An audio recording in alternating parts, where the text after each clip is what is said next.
Hey, thanks, sir. Good morning, everybody. Tony Kukalo. I'm in the headquarters DA G8. Title is Director of Force Development. I'm the hardware guy. Myself and a great two-star senior executive service Army civilian named Tom Mullins co-chair the equipment PEG.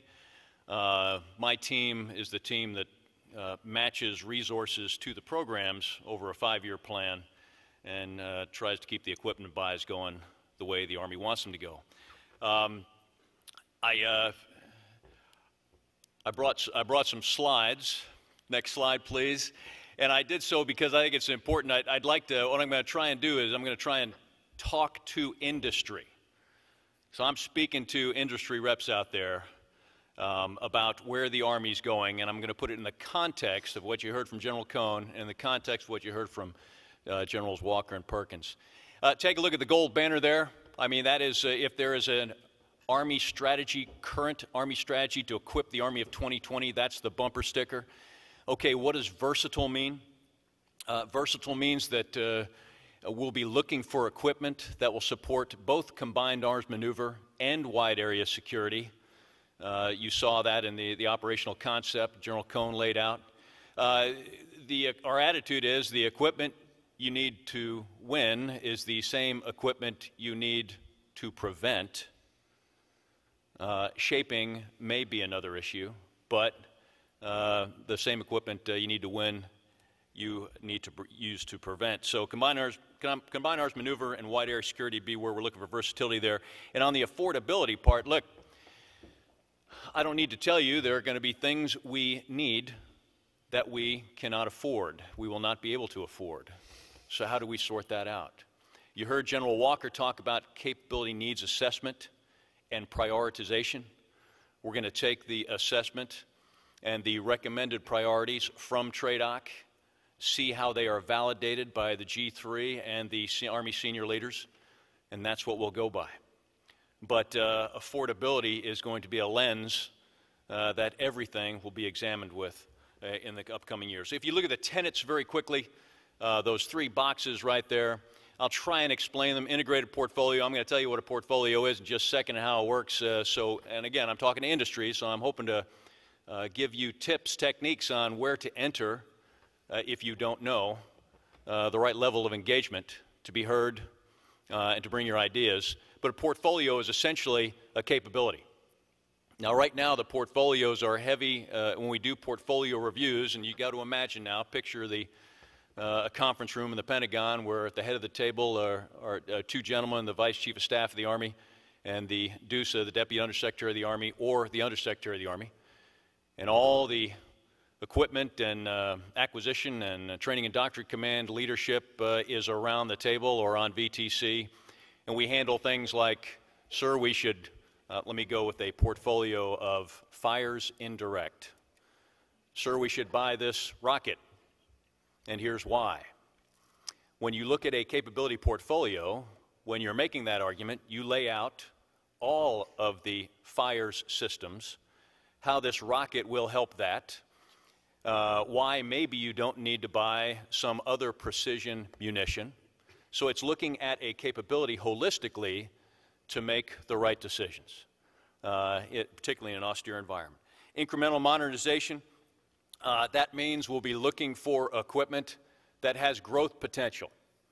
The story that is told to me that most frequently is a great exemplar of this is the M1 tank. We built it knowing it could take a 120 millimeter main gun, but the first main gun it had was a 105. But it could grow into a 120. That's the kind of incremental modernization. There will be things we want, but everything we want will probably be unaffordable. But will the purchase have the potential for growth? That's incremental modernization. R4 equipment, it's the timing of the buy, the Army acquisition objective over time. R4 we believe, is going to survive in some form even after the Afghan drawdown, and delivering the right level of modernized, recapped, reset, whatever new equipment to the formation that needs it to go do a mission, that's R4 equipping. So there's your bumper sticker. And there are the three tenets, and be happy to take questions on it. So what are those portfolios? Next slide, please. Here's a rack and stack of the portfolios. I only put an asterisk next to strategic network because that's the CIOG6's domain. Imagine the IT systems at post camps and stations, and believe me, I'm oversimplifying that descriptor. But all the other portfolios, again, right now, M in DOTMLPF heavy in the review, but everything you heard from General Cohn and General Walker and General Perkins leads to the thought that as we put things through the very tough filter of affordability, we're going to have to look at the T, training, and the L, leader development of DOTMLPF and make sure they are resourced as well. Will that impact the amount of money we've got for the materiel? Yeah, probably will, and it probably should. But here are your portfolios. They're pretty much aligned with the Centers of Excellence in TRADOC, and that's where the capability developers reside. And again, I can answer questions about them if necessary. But again, if you want to, obviously, if you want to go movement, maneuver, air, and enter the discussion for needs analysis and capability gaps and things like that, you start at Fort Rucker. And we've gone to the portfolio approach, and I've got an exemplar of it in action. Next slide. You heard General Walker, next slide, please. You heard General Walker talk about the requirements. I'd press the button if I could. You heard General Walker talk about unrealistic requirements. Well, sitting around the table, so to speak, is not only the capability developer, the requirements folks, the buyer, if you will, the TCM, the capabilities developer integrator at the Center of Excellence with the acquisition individual or the industry folks with the acquisition folks. Now you've got a resource person at the same table. And in the old days, perhaps the unrealistic requirements would be developed like if there are only two people at the table, the requirements developer and the vendor. You might get, I want a tank that weighs 8 pounds. I want a tank that weighs 8 pounds, swims and flies, and fires a 200 millimeter main gun. How about that? And the vendor says, yeah, no problem, I could do that.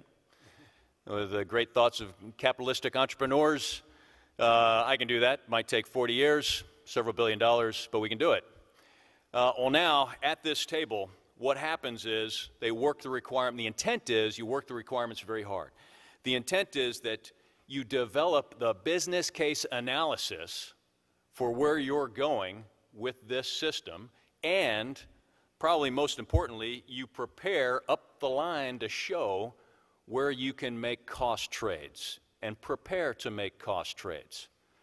And so this is a very important process, an approach General Corelli brought to the table, an approach that General Walker and General Lennox and General Phillips and I are trying to move into the DOTMLPF realm, not just M.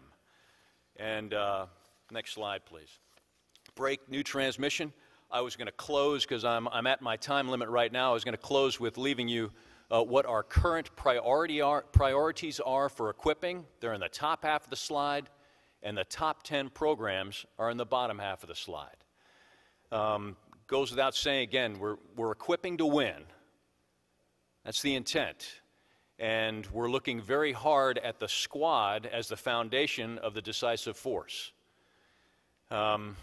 Empowering and protecting and unburdening the soldier is the top priority. Networking the force, if anything the last 10 years has told us, is we've got to move voice, data, and imagery at high rates of speed, in large volumes, down to lower levels to win. And the bottom one, of course, is taking what we've got and replacing it, improving it, or transforming it to meet the hybrid threat that participates in that hybrid strategy. Top 10 critical programs are on the bottom. They're pretty self-explanatory, and I'll be happy to take questions about it. But my time's up, and I'd like to turn it over to Dr. Carr.